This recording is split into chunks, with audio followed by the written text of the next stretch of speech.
Hello guys, welcome back to our channel. நான் தான் உங்கள் பிரு. நாம் இன்னைக்கு இதில் பார்க்க போகிறது 2022 கன்னட இண்டஸ்ட்ரியிலேருந்து எடுக்கப்பட்ட ஒரு அட்வென்ச்சர் ட்ராமாவான once upon a time and Jamaligudda அப்படிங்கிற ஒரு படத்தோட ரிவ்யூ தான் இந்த வீடியோவில் பார்க்க போகிறோம். ஸோ இந்த படத்தை இப்போ அஃபிஷியலாக தமிழ் டப்பிங் பண்ணி தந்தி ஒன் அப்படிங்கிற யூடியூப் சேனலில் ரிலீஸ் பண்ணியிருக்காங்க. ஸோ படம் பார்க்கறதுக்கு எப்படி இருக்குது, படம் நல்லா இருக்கா இல்லையா அப்படிங்கிறத டீட்டெயிலாக இந்த வீடியோவில் பார்த்துடலாம்.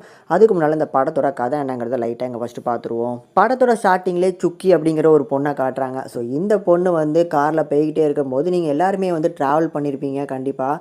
அதே மாதிரி ஒன்ஸ் அப்பான் எ டைம் நான் சின்ன வயசில் இருக்கும்போது என்னோடய மாமா கூட போன ஒரு ட்ரிப்பு தான் இன்னுமே என்னால் மறக்க முடியல அப்படின்னு சொல்லி கதையை ஓப்பன் பண்ணுறாங்க. ஸோ உங்கள் மாமா பேர் வந்து ஹிரோஷிமா.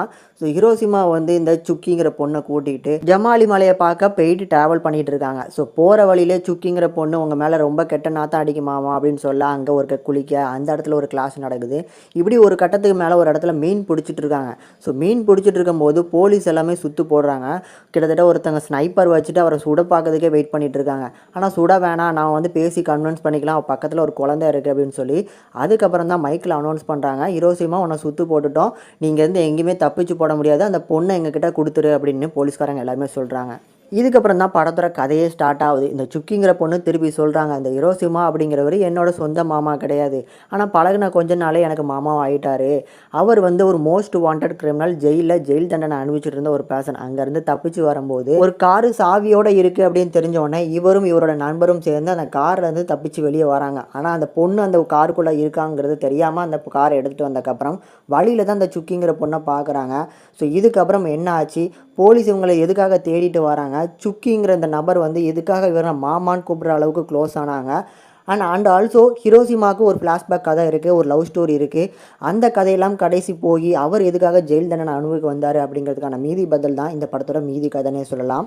இந்த படம் பார்க்கறதுக்கு நல்ல ஒரு ஃபீல் குட்டான ஒரு லவ் ட்ராமாவாக தான் இருக்குது. கண்டிப்பாக இந்த சுக்கிங்கிற பொண்ணு அவங்க மாமா மேலே வச்சுருக்க அந்த லவ் வந்து ஃபஸ்ட் ஹாஃபில் ஓடும், செகண்ட் ஹாஃபில் வந்து அவரோட லவ் ஸ்டோரின்னு சொல்லி ஒரு நல்ல ஃபீல் குட்டான லவ் ஸ்டோரி பார்க்குற ஒரு ஃபீலில் தான் இந்த படத்தை எடுத்திருப்பாங்க. ஆனாலும் இந்த படத்தில் இருக்கிற ஒரு சின்ன நெகட்டிவ் என்ன அப்படின்னா, இந்த கிளைமேக்ஸை வந்து ப்ரிடிக்ட் பண்ணுற மாதிரி தான் இந்த படத்தோட கிளைமேக்ஸே இருக்கும். படத்தோட ஸ்டார்டிங்கில் அந்த போலீஸ் சுற்றி போடுறாங்க, ஸ்னைப்பர்லாம் வச்சு சுற்றிட்டு இருக்காங்க அப்படின்னு சொல்லும் போதே கிளைமேக்ஸ் போர்ஷன் நம்மளுக்கு எப்படி அமைய போகுது, எப்படி எமோஷனல் தான் போட்டு முடிக்க போகிறாங்க அப்படிங்கிறத நம்ம ப்ரிடிக்ட் பண்ணியிருப்போம். அது ஒன்று மட்டும் தான் வந்து பார்த்திங்கன்னா படத்தோட ஸ்டார்டிங்லேயே தெரிஞ்சதுனால ஒரு மந்தமான ஒரு ஃபீல் கண்டிப்பாக கொடுக்க ஆரம்பிச்சிருது. பட் எந்த அளவுக்கு இந்த படத்தை ப்ராப்பராக எடுக்க முடியுமோ அந்த அளவுக்கு இந்த படத்தோட டேரக்டர் எடுத்திருக்காரு. அதுலேயுமே படத்தில் நிறைய இடங்களில் போடப்பட்ட அந்த பேக்ரவுண்ட் சவுண்ட்ஸு, பிஜிஎம்ஸ் எல்லாமே படத்துக்கு நல்ல அழகாக சேர்த்துருக்குங்க. அதுக்கப்புறம் கேரக்டர் டெவலப்பிங்குமே ஓரளவுக்கு சூப்பராக கையாண்டிருக்காங்க. அதில் சுக்கிங்கிற கதாபாத்திரமாக இருக்கட்டும், நம்ம ஹிரோஷிமா கூட அந்த மாமாங்கிற பழக போர்ஷன்ஸ்லாம் ஒரு நல்ல பாண்டிங், அதாவது உண்மைக்குமே அவங்க படத்தோட ஸ்டார்டிங்கில் வந்து ஒரு மாமா ஒரு பொண்ணு அப்படி தான் நினைக்கிற ஒரு ஃபீலை கொடுக்கும். ஸோ ஒரு சர்ப்ரைசிங்கான ஃபீல் கண்டிப்பாக அந்த போலீஸ் சுற்றி போட்டக்கப்புறம் தான் நம்மளுக்கே தெரியும்.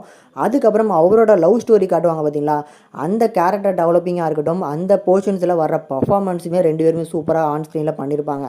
எனக்கு கண்டிப்பாக அவரோட ஃப்ளாஷ்பேக்கில் வர அந்த லவ் போர்ஷன்ஸை ரொம்ப பிடிச்சிருந்தது. அதே மாதிரி அந்த ஜெயில் இருக்கிற போர்ஷன்ஸுமே ஓரளவுக்கு சூப்பராக அமைச்சு கொடுத்துருப்பாங்க.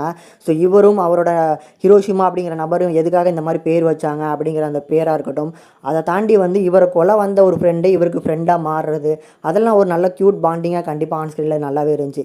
இந்த மாதிரி நிறைய ஃபீல் குட்டான ஒரு எலமெண்ட்ஸ்லாம் வச்சு ஆன் ஸ்க்ரீனில் வந்து மெர்ஜ் பண்ணி ஒரு 2 மணி நேரத்துக்கு ஒரு நல்ல படமாக ரெடி பண்ணி கொடுத்துருக்காங்க. பெரிய லெவலில் உங்களை போர் அடிக்காது, டிசப்பாயின்ட் பண்ணாத அளவுக்கு இந்த படம் கண்டிப்பாக ரெடியாக இருக்குது. முடிஞ்சால் ட்ரை பண்ணி பாருங்கள். படத்தோட தமிழ் டப்பிங்குமே நீட்டாக இருக்குது. படத்தில் வந்து ஃபேமிலியோட பார்க்குற மாதிரி தான் அந்த படத்தை எடுத்துருக்குறாங்க. ஸோ ஓவராலாக ஸ்க்ரீன் ப்ளே, சினிமோட்டோகிராஃபி எல்லாமே இந்த படத்துக்கு தேவையான அளவுக்கு நல்லாவே பண்ணியிருக்காங்க. இந்த படத்துக்கு நம்ம சேனல் ரேட்டிங்னு பார்க்கும்போது 5K 2.9 வரைக்கும் ரேஷியோ கொடுத்துருக்கோம். ஒரு ஆவரேஜான ட்ராமா தான். ஸோ ஒரு ரொட்டீன் டெம்ப்ளேட் மாதிரி தான் இருக்கும். ஆனால் பார்த்தா ஒரு நல்ல ஒரு ஃபீல் குட்டான மூவியாக உங்களுக்கு கண்டிப்பாக உங்கள் மனசில் இடம் பிடிக்கும் அப்படிங்கிறத நான் நம்புகிறேன். ஸோ இந்த படத்தை கண்டிப்பாக ஒரு ட்ரை பண்ணி பாருங்கள்.